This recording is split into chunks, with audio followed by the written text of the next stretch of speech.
Kajian ilmiah.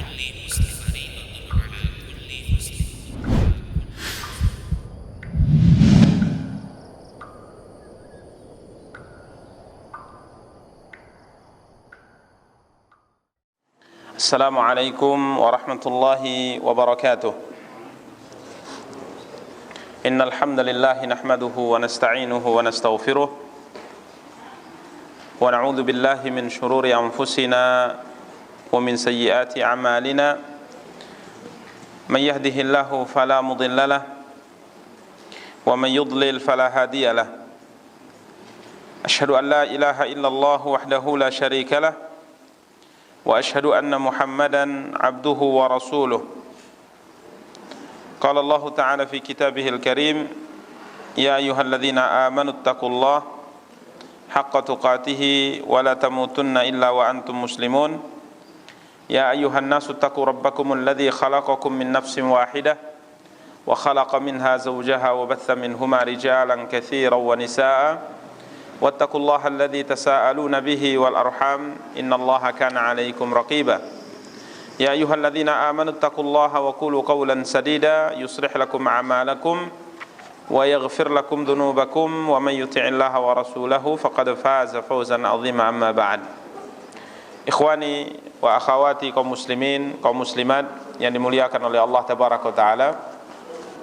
Alhamdulillah, kembali kita ucapkan puji dan syukur kita untuk Allah Tabaraka Ta'ala yang pada kesempatan yang berbahagia kali ini, alhamdulillah, Allah Tabaraka Ta'ala kembali mempertemukan kita di tempat yang mulia ini, di bulan yang dirahmati oleh Allah Tabaraka Ta'ala ini, dalam rangka melaksanakan satu kewajiban yang telah diwajibkan oleh Allah Tabaraka Ta'ala atas kita sebagai seorang muslim dan muslimah. Salawat beserta salam semoga dilimpahkan oleh Allah Tabaraka Ta'ala untuk junjungan dan panutan kita Nabi Allah yang mulia Muhammad sallallahu alaihi wasallam. Ikhwani kaum muslimin wa akhwati kaum muslimat yang dimuliakan oleh Allah Tabaraka Ta'ala, pada kesempatan yang berbahagia kali ini insyaallah kita akan kembali melanjutkan pembahasan kita, dan ini adalah pembahasan terakhir dari pembahasan yang kita mulai pada awal Ramadan kemarin tentang sejarah Nabi kita yang mulia sallallahu alaihi wasallam, tepatnya tentang perang Uhud. Yang pada pertemuan terakhir kemarin kita telah jelaskan poin terakhir dari kitab ini, yaitu tatkala Allah Tabaraka Taala memberikan satu ketenangan kepada kaum mukminin, kepada para sahabat Rasulullah SAW di medan perang Uhud. Apa ketenangan yang Allah Tabaraka Taala berikan kepada mereka? Rasa kantuk ya di medan perang. Sehingga sebagian para sahabat, di antaranya Abu Talhah radhiyallahu taalaan, beliau mengatakan bahwa beberapa kali, kata beliau, ya, kuntu fi man taghashahu an-nu'asu yauma Uhudin hatta saqata sayfi min yadi miraran yaskutu fa akhudhu wa akhudhuhu wa yaskutu fa akhudhuhu. Abu Talhah mengatakan, aku termasuk di antara orang-orang yang kala itu merasa mendapati rasa kantuk yang sangat luar biasa di perang Uhud. Padahal keadaan sangat luar biasa, ya, perang dahsyat dialami oleh para sahabat, luka-luka yang mereka alami, lelah yang mereka rasakan, tapi Allah Tabaraka Taala telah berikan pada mereka nikmat mengantuk, ya, di medan jihad. Sehingga akhirnya kata Abu Talhah, aku termasuk di antara orang yang mengantuk kala itu, sehingga pedang yang ada di tanganku beberapa kali jatuh aku ambil, dan jatuh aku ambil kembali. Ini ketenangan yang Allah Tabaraka wa Ta'ala berikan kepada mereka di perang Uhud. Kemudian pada kesempatan yang berbahagia kali ini insyaallah kita akan lanjutkan, ya, poin-poin terakhir dari sejarah perang Uhud. Dikatakan di dalam kitab ini, falamma hada al-amru akhadha sahabatu yudawuna jirahar rasul.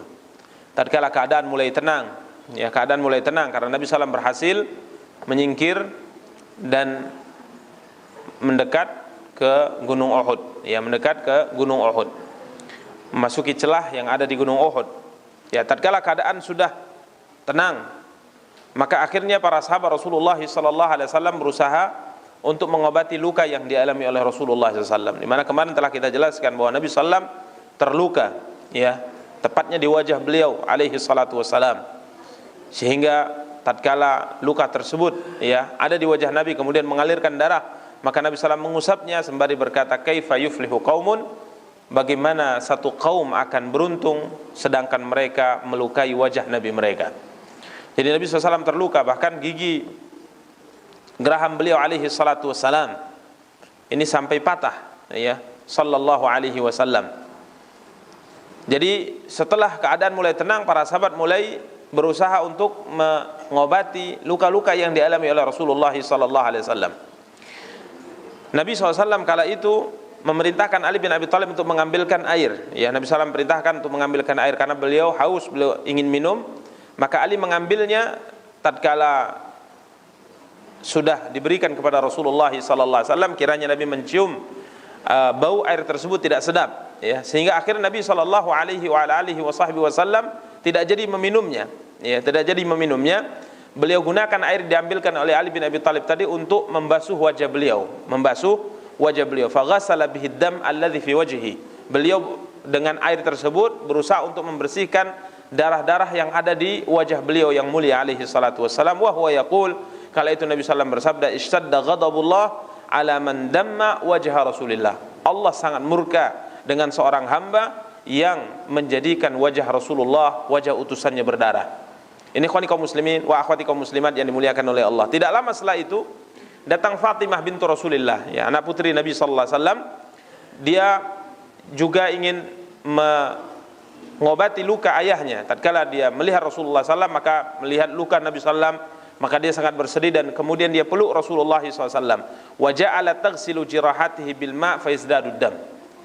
Fatimah radhiyallahu ta'ala berusaha untuk membersihkan wajah Rasulullah SAW dengan menggunakan air, tapi semakin dibersihkan dengan air, darah semakin mengalir. Ya, Ali yang menyiramkan ke wajah Rasulullah SAW, Fatimah yang mengusapnya, membersihkannya. Tapi semakin dibersihkan, darah semakin banyak. Sehingga apa yang dilakukan oleh Fatimah radhiyallahu ta'ala, dia mengambil tikar, kemudian dia bakar, kemudian debunya dia tempelkan sehingga darah yang ada di wajah Rasulullah sallallahu alaihi wasallam berhenti. Ini ikhwani kaum muslimin wa akhwati kaum muslimat yang dimuliakan oleh Allah tabaraka taala, bagaimana luka yang dialami oleh Nabi kita yang mulia sallallahu alaihi wasallam di perang Uhud, yang kemarin telah kita jelaskan tentang siapa-siapa orang-orang yang melukai wajah Rasulullah sallallahu alaihi wasallam.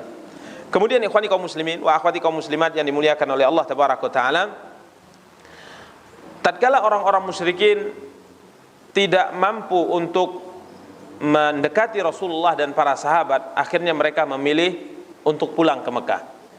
Ya, mereka memilih untuk pulang ke Mekah.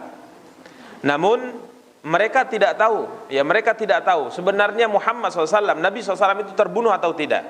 Karena kemarin telah kita jelaskan bahwa tatkala Ibnu Qami'ah berhasil membunuh Mus'ab bin Umair radhiyallahu ta'ala, dia menyangka dia telah berhasil membunuh Rasulullah. Karena Mus'ab tatkala memakai baju besi, maka mata beliau itu sangat mirip dengan Rasulullah SAW. Sehingga Ibnu Qami'ah tatkala berhasil membunuh Mus'ab bin Umair, pemegang panji perang yang ditugaskan oleh Rasulullah SAW, dia berhasil membunuhnya.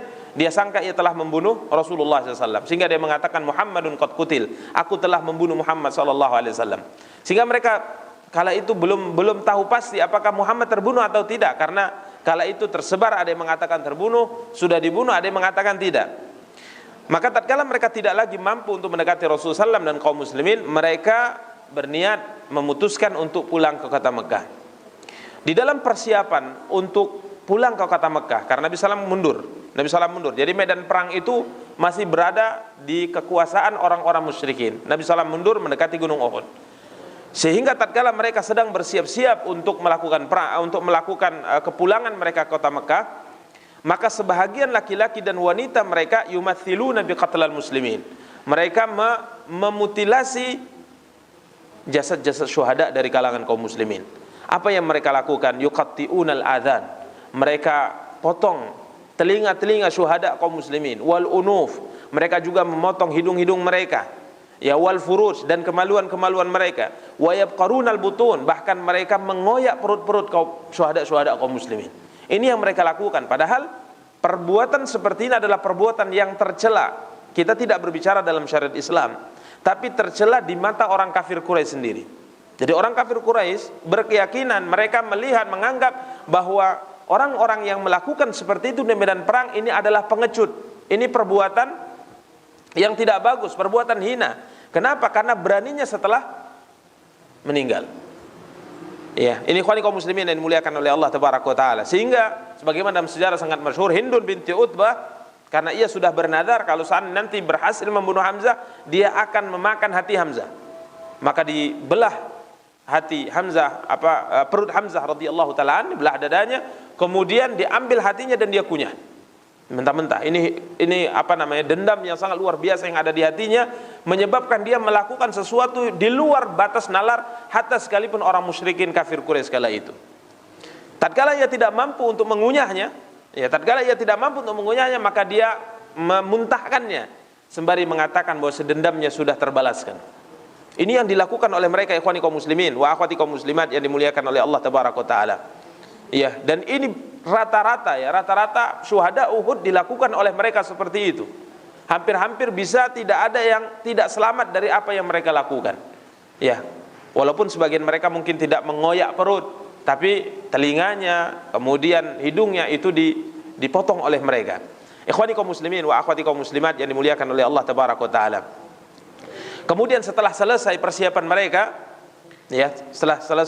mereka, maka Abu Sufyan muncul menghadap kepada pasukan Nabi SAW dan kaum muslimin. Kemudian dia berteriak, "Afil qaumi Muhammadun?" Dia berteriak sebanyak 3 kali. Apakah di kalangan kalian masih ada Muhammad? Maksudnya apakah Muhammad masih hidup? Dia ulang pertanyaan ini dengan suara keras sebanyak 3 kali. Faqala Rasulullah SAW, "La tujibu." Nabi SAW mengatakan, jangan kalian jawab, biarkan saja. Tidak usah diladeni apa yang dia ucapkan. Dia mengatakan, "Afil qaumi Muhammad?" Apakah Muhammad masih ada? Apakah Muhammad masih hidup? Sebanyak 3 kali. Setiap kali para sahabat akan menjawab, Nabi mengatakan, jangan dijawab. Kemudian dia bertanya, "Afil qaum ibnu Abi Quhafah?" Apakah di kalangan kalian ada Abu Bakar? Maksudnya Abu Bakar masih hidup, Ibnu Abi Quhafah masih hidup. 3 kali pertanyaan, ketiga pertanyaan itu kata Nabi, jangan kalian jawab. Kemudian pertanyaan yang ketiga, "Afil qaum Ibnul Khattab?" Apakah Ibnul Khattab, Umar bin Khattab ada di kalangan kalian? Apakah Umar masih hidup? 3 kali pertanyaan, ketiga-tiganya Nabi SAW mengatakan, "La tujibu." Ini menunjukkan ikhwani kaum muslimin kedudukan 2 sahabat ini. Ya, kalau Rasulullah SAW tentu pasti merupakan pimpinan, merupakan utusan Allah tabaraka wa taala sebagai penentu di kalangan kaum muslimin.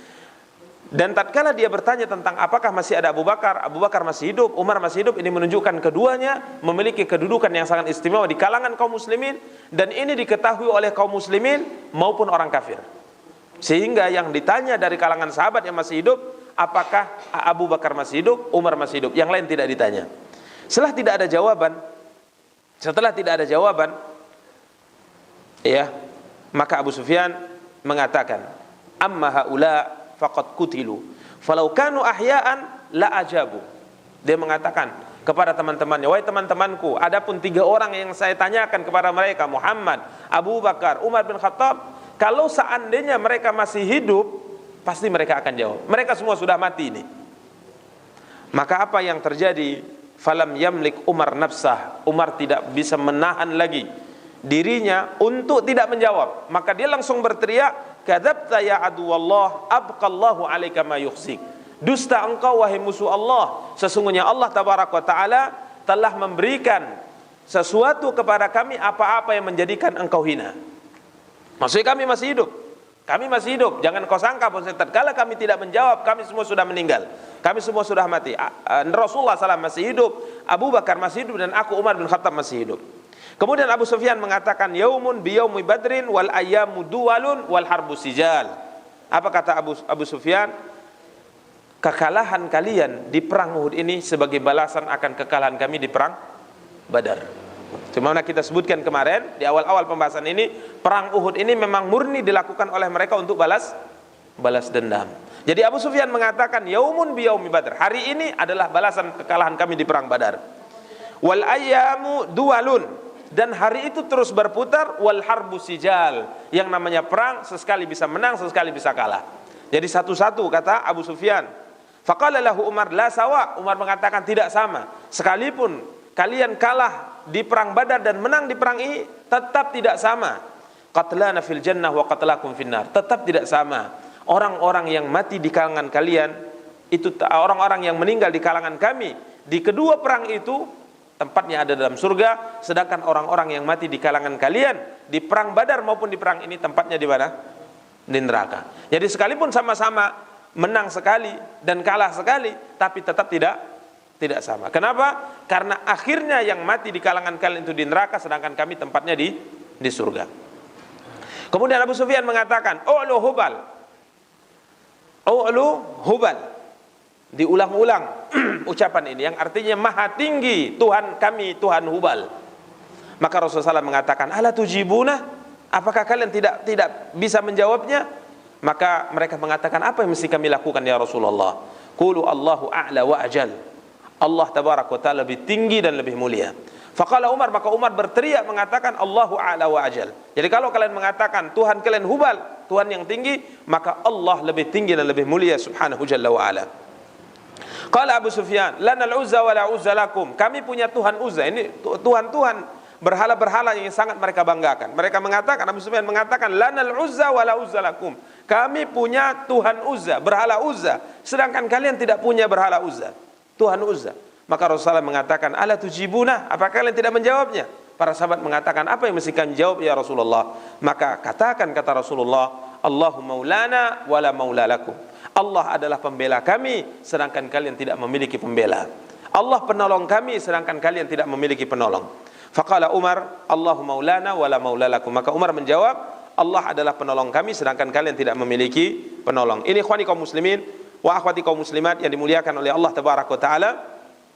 Sampai terakhir kali Abu Sufyan berkata, inna mau'idakum badrun ala ra'sil haul haitsu qataltum ashabana. Apa kata Abu Sufyan terakhir kali dalam dialog ini? Dia mengatakan inna mau'idakum badr. Perjanjian untuk peperangan selanjutnya adalah di lembah Badar. Tahun depan kita akan melakukannya di tempat kalian membunuh teman-teman kami dahulu. Jadi Abu Sufyan menantang, ya tahun depan kita akan bertemu kembali dalam medan perang baru di lembah Badar.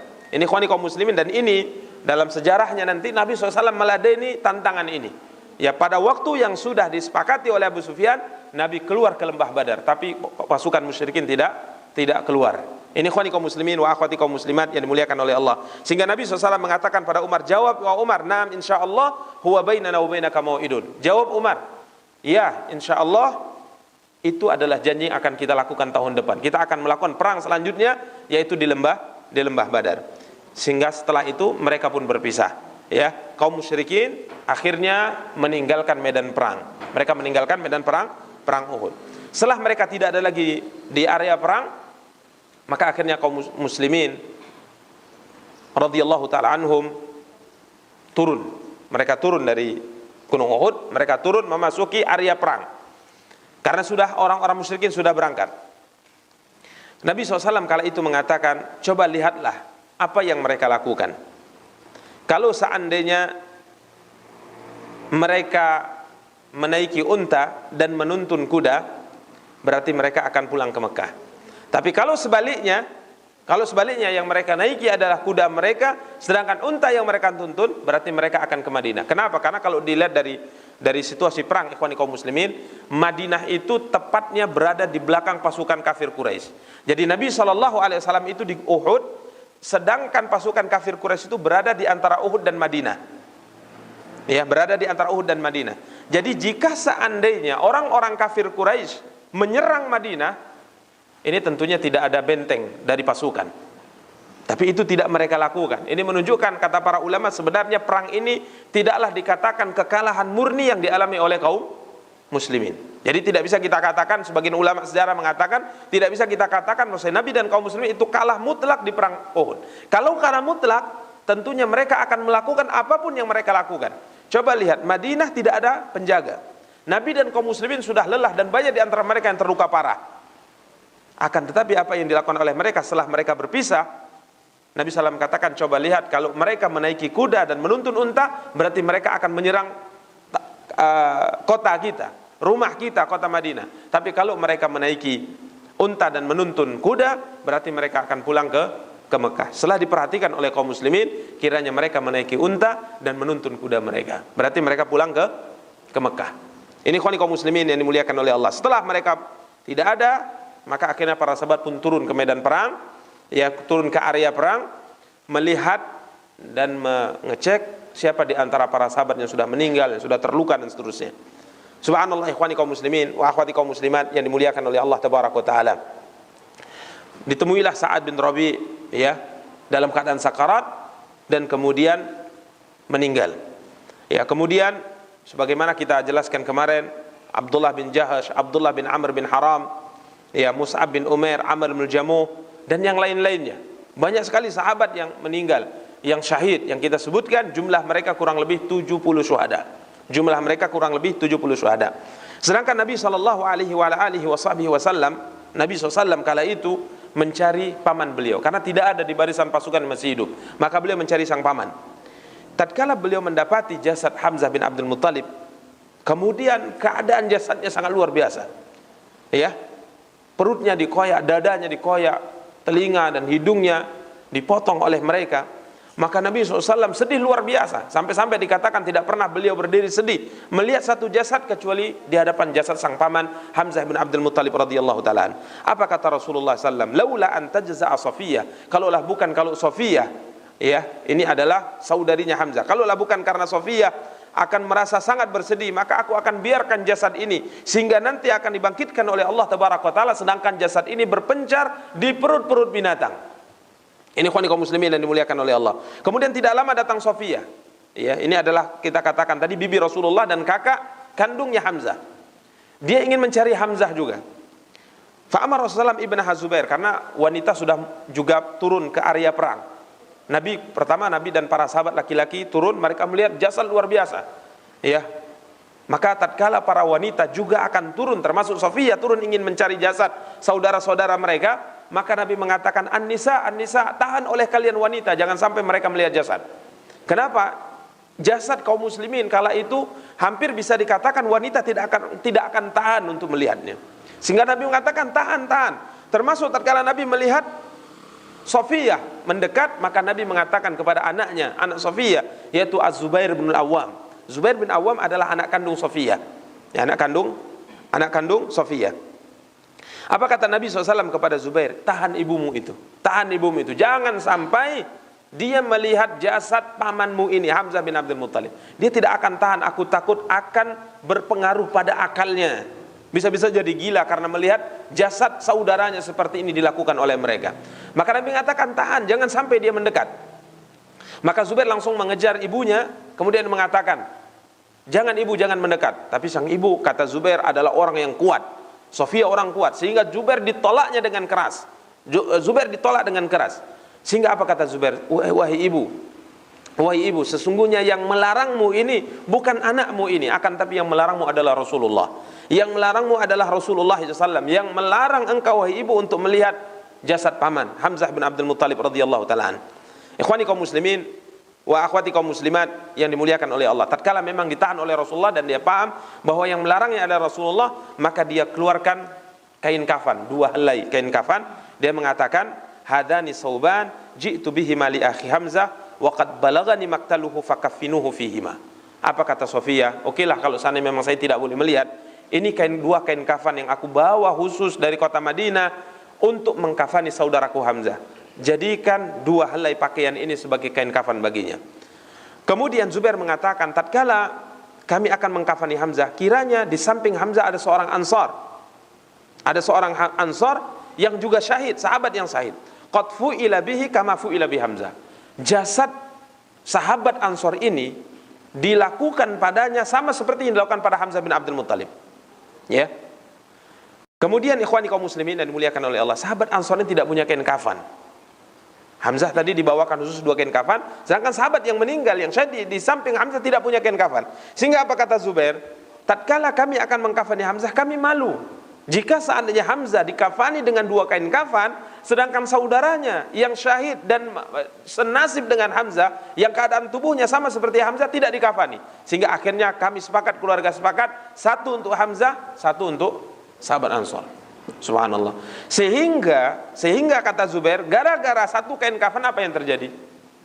Setiap kali ditutup wajah, kaki terbuka. Setiap kali ditarik ke kaki kain kafannya, wajah terbuka karena tidak cukup. Memang cukupnya 2 kain kafan tadi. Sehingga apa yang mereka lakukan? Subhanallah, ikhwani kaum muslimin wa akhwati kaum muslimat, ini yang dialami oleh sahabat kala itu. Ya, ini dialami oleh para sahabat. Sehingga kata Rasulullah SAW, tutup saja wajahnya, sedangkan kakinya tutup dengan dedaunan dari pohon idkhir. Ini keadaan sangat luar biasa, ikhwani kaum muslimin yang dimuliakan oleh Allah. Sehingga dikatakan dalam kitab ini, semua para sahabat yang melihat jasad-jasad kaum muslimin dilakukan seperti itu, mereka marah luar biasa. Apa kata mereka? Wallahi la in adfarana Allahu alaihim lanumaththilanna bihim. Demi Allah, kata para sahabat, jika seandainya nanti kita bisa berhasil mengalahkan mereka dan bisa membunuh mereka, kita akan lakukan di jasad-jasad mereka lebih parah daripada apa yang mereka lakukan pada kita. Bahkan mereka mengatakan, kita akan melakukan yang tidak pernah didengar oleh orang Arab sebelumnya. Ini karena marahnya mereka. Dalam sejarah perang Arab di Jazirah Arab belum pernah terjadi seperti ini. Sehingga mereka terkejut, kenapa mereka melakukan seperti ini? Sehingga mereka berazam, nanti kalau ada satu peperangan dan mereka berhasil kita kalahkan, berhasil kita bunuh, kita akan lakukan lebih parah dari apa yang mereka lakukan terhadap syuhada kita. Sehingga ikhwani kaum muslimin wa akhwati kaum muslimat yang dimuliakan oleh Allah tabaraka taala, turun firman Allah tabaraka taala yang Allah firmankan dalam surah An-Nahl ayat 126. Allah mengatakan, wa in aqabtum fa'aqibu bimithli ma uqibtum. Kalau kalian memang harus menghukum, maka hukumlah sama seperti yang mereka lakukan pada kalian. Wala in sabartum lahu khairul lisabirin. Tapi kalau kalian bisa bersabar, maka itu jauh lebih baik bagi orang-orang yang bersabar. Jadi ada 2 pilihan. Jadi kalau kalian ingin melakukan seperti yang dilakukan, maka tidak boleh melebihi. Tidak boleh melebihi apa yang mereka lakukan. Tapi kalau kalian sabar, maka insya Allah itu jauh lebih baik, kata Allah. Maka Rasulullah SAW langsung berkata, beliau bersabda, nasbir wala nu'akim. Kita akan bersabar dan kita tidak akan menuntut balas. Ini kata Rasulullah SAW kepada para sahabat. Kemudian Nabi SAW mengatakan pada para sahabat, kuffu anil qaum. Tahanlah apa yang sudah kalian azamkan untuk melakukan sebagaimana yang mereka lakukan pada jasad-jasad mereka. Jadi jangan dilakukan, kita bersabar, kita mengharap pahala dari Allah tabaraka taala. Ikhwani kaum muslimin wa akhwati kaum muslimat, Nabi SAW kemudian memerintahkan untuk mengumpulkan para syuhada. Ya, mengumpulkan para syuhada, dan yang terbanyak yang syahid itu di kalangan Ansar. Jumlah mereka yang syahid 64. Ya, jumlah mereka yang syahid berapa? 64. Berarti muhajirin yang syahid hanya berapa? Hanya 6. Ini perjuangan sangat luar biasa yang ditunjukkan oleh orang-orang Ansar. Sehingga kemarin telah kita jelaskan, tatkala Nabi berada di posisi terdekat dengan pasukan berkuda Khalid bin Walid, di sekitar Nabi hanya ada 9 orang, 7 dari Ansar, 2 dari Quraisy. Setiap kali Nabi SAW mengatakan, siapa yang bisa menahan gerak laju mereka demi untuk mengulur waktu sehingga pasukan yang ada di garis depan itu bisa ke belakang, Nabi mengatakan, siapa yang bisa menghalangi gerak pasukan mereka, dia akan menjadi penampingku di surga. Maka maju orang Ansar satu persatu sampai ketujuh-tujuhnya syahid semuanya. Ini ikhwani kaum muslimin orang Ansar. Jumlah mereka yang syahid di medan Uhud 64 lelaki. Sisanya dari kalangan muhajirin. Nabi SAW perintahkan untuk mengumpulkan para syuhada. Setelah dikumpulkan semuanya, maka Nabi SAW katakan, asyhadu ala haula ma min majruhin juriha fillah illa ba'athahu Allahu yaumal qiyamah wa jurhuhu yadma al-launu laun dam war rihu rihul misk. Apa kata Rasulullah setelah dikumpulkan? Nabi SAW mengatakan, aku yang akan menjadi saksi bagi mereka. Aku yang akan menjadi saksi bagi mereka kalau mereka ini memang terluka dan syahid di medan perang di jalan Allah tabaraka taala. Nabi SAW mengatakan, ma min majruhin, tidak ada seorang yang terluka di medan perang illa ba'athahu Allah, kecuali kelak pada hari kiamat akan dibangkitkan oleh Allah tabaraka wa taala wa jurhuhu yadma, sedangkan lukanya masih mengalirkan darah. Jadi orang yang syahid di medan perang nanti dibangkitkan oleh Allah di hari akhirat, lukanya masih mengeluarkan darah. Al-launu launud dam, bahkan warna darah tadi adalah sama seperti warna darah, itu masih merah, masih segar. Warrihu rihul misk, sedangkan baunya itu bukan bau amis, bukan bau darah, akan tapi bau minyak misk, yaitu minyak kasturi. Ini ikhwani kaum muslimin wa akhwati kaum muslimat yang dimuliakan oleh Allah tabaraka taala. Kemudian Nabi SAW perintahkan untuk dibuka baju-baju besi yang ada di jasad-jasad mereka. Ya, kemudian kulit-kulit yang mereka pakai di dada-dada mereka. Wa ayadfinuhum haitsu suri'u, dan mereka diperintahkan untuk dikubumikan di mana mereka syahid, ya, di medan perang Uhud. Tidak dibawa ke Madinah. Haitsu siru bidima'ihim wa thiyabihim, dengan darah-darah mereka dan pakaian-pakaian mereka. Jadi la yughassalu, tidak dimandikan. tidak dimandikan. Ini salah satu di antara keistimewaan orang yang syahid, dikebumikan dengan memakai pakaian yang dia gunakan untuk berjihad, kemudian mereka tidak dimandikan. Adapun tentang masalah apakah disolatkan atau tidak, ini ada khilaf di kalangan para ulama bagi orang yang syahid. Ya, sebagian mengatakan bahwa syuhada Uhud tidak disolatkan, tapi sebagian ulama mengatakan disolatkan. Ada khilaf dalam beberapa riwayat. Ini ikhwani kaum muslimin wa akhwati kaum muslimat yang dimuliakan oleh Allah tabaraka wa taala. Kemudian ikhwani kaum muslimin wa akhwati kaum muslimat yang dimuliakan oleh Allah tabaraka wa taala, selanjutnya setelah dikumpulkan, mereka semua diperintahkan untuk dibuka baju-baju besinya. Kemudian Nabi SAW memuji mereka, bersaksi atas mereka kelak pada hari akhirat. Maka Nabi SAW perintahkan kaum muslimin untuk menguburkan mereka. Satu orang, satu lahat itu dipakai untuk kadangkala 2 orang atau 3 orang dikumpulkan. Fakana yudha'ur rajul war rajulani wa thalatha fi qabrin wahid. Ya, kadangkala dikumpulkan sampai satu lahat itu tiga orang. Ya, tiga syuhada. Bahkan kadangkala karena tidak ada kain kafan yang mencukupi, 2 orang dikafani dengan satu kain kafan. Ini ikhwani kaum muslimin. Termasuk yang tidak cukup kain kafannya apa? Mus'ab bin Umair. Yang termasuk tidak cukup di antaranya Hamzah tadi kita sebutkan, di antara yang tidak cukup kain kafannya adalah Mus'ab bin Umair. Kalau ditarik kepalanya, terbuka kakinya. Ditarik ke kaki, terbuka kepalanya. Maka Nabi katakan tutup kakinya dengan daun-daun dari pohon idhir. Padahal Mus'ab bin Umair, sehingga kala itu Nabi SAW mengatakan padahal Mus'ab bin Umair ini adalah orang yang sangat disayang dan orang termasuk anak orang kaya di kota Mekah. Tapi dia tinggalkan semua demi untuk membela agama Allah tabaraka wa taala. Kemudian Nabi SAW mengatakan, ya Rasulullah, kalau satu lubang 2 atau 3, siapa yang pertama kali harus diturunkan? Siapa yang lebih berhak untuk diturunkan pertama kali? Maka Nabi SAW katakan, ayyuhum aktsaru akhdhan lil Quran. Coba lihat dan ingat-ingat oleh kalian, siapa di antara 3 orang yang satu lahat ini yang paling banyak hafalannya terhadap Al-Quran? Subhanallah, ini ahlul Quran itu memang dimuliakan baik dalam keadaan ia masih hidup maupun setelah meninggal maupun di akhirat kelak. Ya, maka Quran, apalagi ini adalah syahrul Quran, ya syahrul Quran kita harus perhatikan lebih baik. Allah tabaraka wa taala kelak di akhirat akan berkata kepada qari'il Quran, sahibil Quran, iqra wartaki warattil kama kunta turattiluhu fid dunya fa inna manzilataka inda akhiri ayatin taqra'uha. Kelak pada hari akhirat Allah akan mengatakan pada ahli Quran, sahibul Quran, Allah akan katakan baca dan tartilkan Al-Quran ini sama seperti engkau baca dan engkau tartil di dunia. Karena posisi engkau di surga tergantung pada ayat terakhir yang mana yang engkau baca. Jadi semakin banyak ayat yang dia baca, semakin tinggi kedudukannya di surga Allah tabaraka taala. Ini kemuliaan yang Allah berikan kepada ahlul Quran. Sehingga dalam perang Uhud ini tatkala para sahabat mengatakan, ya Rasulullah, siapa yang harus kami dahulukan? Maka Nabi mengatakan, dahulukan oleh kalian orang yang paling banyak hafalannya terhadap ayat-ayat dan surat-surat di dalam Al-Quran. Ini ikhwani kaum muslimin wa akhwati kaum muslimat yang dimuliakan oleh Allah tabaraka taala. Kemudian ada 2 orang sahabat dalam satu lahat, yaitu Abdullah bin Haram, itu bapaknya Jabir, dengan Amr ibn Jamuh. Kenapa mereka khusus? Nabi katakan ini dengan ini khusus satu lahat. Jangan dicampur dengan yang lain. Jangan dipisahkan, jangan ditambah menjadi 3. Khusus 2 ini saja. Kenapa tatkala ditanya, ikhwani kaum muslimin yang dimuliakan oleh Allah tabaraka taala, Nabi SAW mengatakan, idfinu hadainil mutahabbaini fid dunya fi qabrin wahid. Apa kata Rasulullah? Ini Amr bin Jamuh dengan Abdullah bin Haram ini buat satu lahat. Jangan ditambah 3 atau jangan dipisahkan. Kenapa? Nabi SAW mengatakan, kuburkan 2 orang yang saling mencintai karena Allah di dunia.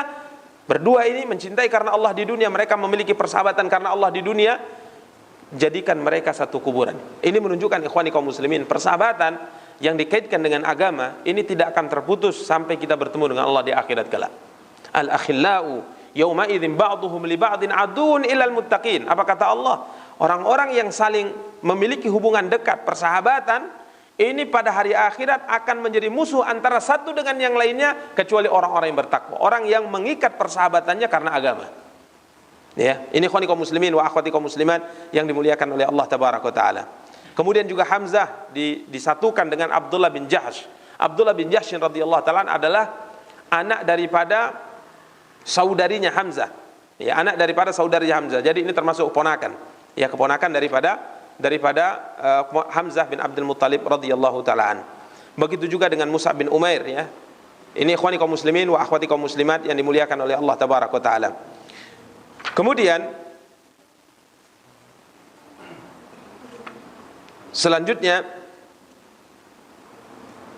Nabi SAW menceritakan keutamaan, termasuk di antara keutamaan orang yang syahid, apa yang akan mereka dapatkan di akhirat. Ya, sampai-sampai Nabi SAW mengatakan ruh mereka itu berada di tempat makan burung yang ada yang setiap malamnya tidur di bawah arsy Allah, kemudian setiap harinya terbang ke surga, minum dari air surga dan makan daripada buah-buah yang ada di dalam surga. Ini dikabarkan oleh Nabi SAW, termasuk di antara janji-janji yang dijanjikan oleh Nabi SAW kepada orang-orang yang syahid di medan Uhud. Kemudian ikhwani kaum muslimin wa akhwati kaum muslimat yang dimuliakan oleh Allah tabaraka wa taala, terakhir Nabi SAW memerintahkan para sahabat untuk bersaf. Ya, setelah dikebumikan semua, Nabi SAW memerintahkan para sahabat untuk bersaf. Kemudian Nabi SAW berdoa dengan doa yang panjang, yang doa sangat luar biasa. Ya, mungkin kalau seandainya kita ingin membaca dan mengetahui maknanya secara sempurna, silakan kembali ke buku-buku sejarah. Nabi SAW diantaranya dalam doa tersebut, istawu hatta uthni ala rabbi. Bersaflah kalian, luruskan saf kalian, karena saya, kata Rasulullah SAW, aku akan memuji Allah tabaraka wa ta'ala. Aku akan menyanjung Allah tabaraka wa ta'ala. Di antara yang boleh sebutkan dalam doa yang panjang ini, Nabi SAW mengatakan, wala hadiya liman adlalta, wala mudilla liman hadaita, wala mu'tiya liman mana'ta, wala mani'a lima a'taita. Apa kata Rasulullah SAW? Ya Allah, tidak ada seorang pun yang bisa memberi petunjuk kepada siapapun yang kau sesatkan, dan tidak ada pula orang yang bisa menyesatkan seseorang yang telah engkau berikan petunjuk. Ini makna yang sangat dalam, yang butuh pembahasan khusus tentang kehendak Allah. Kalau seandainya Allah sudah memberi petunjuk, maka tidak ada seorang pun bisa menyesatkan. Kalau orang disesatkan, maka tidak ada orang yang bisa memberikan petunjuk kepadanya. Wala mu'tiya lima mana'ta, dan tidak ada seorang pun yang mampu memberi sesuatu kalau memang engkau yang menahannya. Wala mani'a lima a'taita, dan tidak ada seorang pun yang bisa menahan sesuatu kalau engkau yang memberikannya. Wala muqarriba lima ba'atta, tidak ada yang bisa mendekatkan sesuatu yang telah engkau jauhkan. Wala muba'ida lima qarrabta, dan tidak ada yang bisa menjauhkan sesuatu yang sudah engkau dekatkan.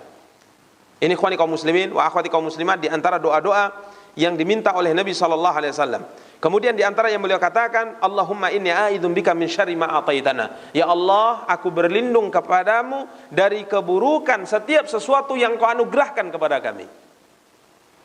Ini kita ingatkan doa seperti ini karena memang ini adalah bulan doa yang hendaknya kita perhatikan, ikhwani kaum muslimin. Ramadan adalah bulan doa, maka hendaknya kita memperbanyak doa. Di antara yang diminta oleh Rasulullah, inni a'idzu, aku berlindung kepadamu ya Allah dari keburukan sesuatu yang kau berikan kepadaku. Karena kita tidak tahu apa yang Allah berikan kepada kita, apakah itu kebaikan atau keburukan. Bahkan mungkin kita menganggap kebaikan, hakikatnya adalah keburukan. Maka kita berlindung kepada Allah.